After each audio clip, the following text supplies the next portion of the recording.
ಇಂದು ತಾಲೂಕು ಆಡಳಿತ ಕಚೇರಿಯಲ್ಲಿ ಸರಳವಾಗಿ ಬಸವ ಜಯಂತಿಯನ್ನು ತಾಲೂಕು ದಂಡಾಧಿಕಾರಿ ನೇತೃತ್ವದಲ್ಲಿ ಅಧಿಕಾರಿಗಳ ಜೊತೆಗೂಡಿ ಬಸವಣ್ಣನವರ ಭಾವಚಿತ್ರ ಇಟ್ಟು ಅವರಿಗೆ ಪೂಜೆ ಸಲ್ಲಿಸಿ ಪುಷ್ಪಾರ್ಚನೆ ಮಾಡುವ ಮೂಲಕ ಆಚರಣೆ ಮಾಡಿದರು. ಬಳಿಕ ತಹಸೀಲ್ದಾರ್ ಶಿವಕುಮಾರ್ ಕಾನ್ಸೂರ್ ಅವರು ಮಾತನಾಡಿ, ಲೋಕಸಭಾ ಚುನಾವಣೆ ನೀತಿ ಸಂಹಿತೆ ಜೂನ್ 6ರವರೆಗೆ ಇರುವುದರಿಂದ ಬಸವ ಜಯಂತಿಯನ್ನು ಸರಳವಾಗಿ ಆಚರಣೆ ಮಾಡಿದ್ದೇವೆ. ಬಸವಣ್ಣನವರ ಕೊಡುಗೆ ಸಾಕಷ್ಟು ಅರ್ಥಪೂರ್ಣವಾಗುವ ವಚನಗಳ ಮೂಲಕ ಆದರ್ಶ ತತ್ವಗಳನ್ನು ರೂಢಿಸಿಕೊಂಡರೆ ಬದುಕಲು ಸುಲಭವಾಗುತ್ತದೆ ಎಂದು ಅವರ ಅಭಿಪ್ರಾಯವನ್ನು ವ್ಯಕ್ತಪಡಿಸಿದರು. ಈ ಸಂದರ್ಭದಲ್ಲಿ ನಗರಸಭೆ ಪೌರಾಯುಕ್ತಾಧಿಕಾರಿ ನಂಜುಂಡಸ್ವಾಮಿ ಮತ್ತು ಅಧಿಕಾರಿಗಳು ಉಪಸ್ಥಿತರಿದ್ದರು.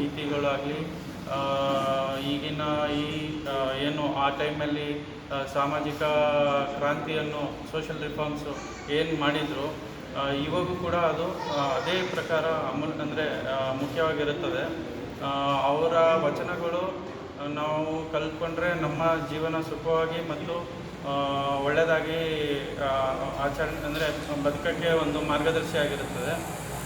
ಅವರ ಒಂದು ಕಾಯಕವೇ ಕೈಲಾಸ ನಮ್ಮ ಮೋಟೋ ನಮ್ಮ ಸರ್ಕಾರದಾಗಲಿ ಅಥವಾ ನಮ್ಮ ಹಳೆಯದು ಕಾಲೇಜಿದು ಕೂಡ ಅದೇ ಇತ್ತು. ಸೊ ಅದು ತುಂಬ ಪ್ರಮುಖವಾಗಿರುತ್ತದೆ. ಸೊ ಅದನ್ನು ಹೇಳ್ತಾ ಮತ್ತೊಮ್ಮೆ ಎಲ್ಲರಿಗೂ ಬಸವಣ್ಣ ಅವರ ಜಯಂತಿ ಮತ್ತು ಮಲ್ಲಮ್ಮ ಅವರ ಜಯಂತಿಯ ಹಾರ್ದಿಕ ಶುಭಾಶಯವನ್ನು ಕೋರುತ್ತೇನೆ. ಧನ್ಯವಾದ.